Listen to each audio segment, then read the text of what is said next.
Hold up ito, huwag ka na pumalag. Ako? Oo, dadalo lang naman tayo dito, bobo. Mamili ka, pera o buhay mo? Wala bang ibang choices dyan? Ano to? Exam multiple choices? Ayaw, di ma! Sarap yung sakalin. Ay, ang buhay ko, binigay ko na sa asawa ko. What? Yung pera ko, kinuha na rin niya. What the fuck? Hold upper ka ba o nang aasar? Wala ganun? Hindi ka binibigyan ng pera? Ayaw, di ma!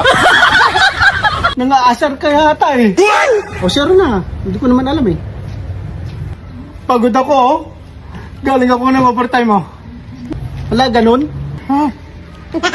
Kung mga hold up ka, huwag ka na mangasar. Grabe na affected. Kung ang hold upin mo, yung walang asawa o pamilya. Ganun. Ano ngayon? Tatanungin ko muna kung may asawa o wala. 20 pesos dyan. Oh, no, no, no, no. Oh, ito. Iyak ka na eh.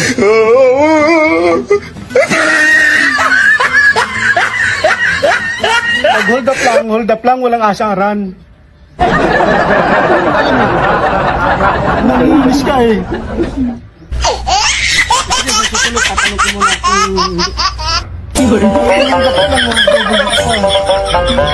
hindi ko nga sadya, hindi ko nga alam.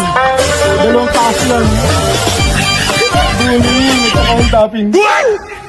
Ala, ganun ba yun? Meron yata yun. Ayaw, di ma! Ito yun?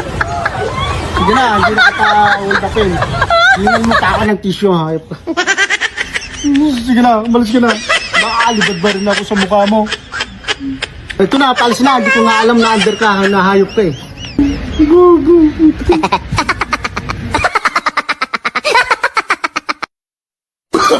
Oh, no, no, no, no.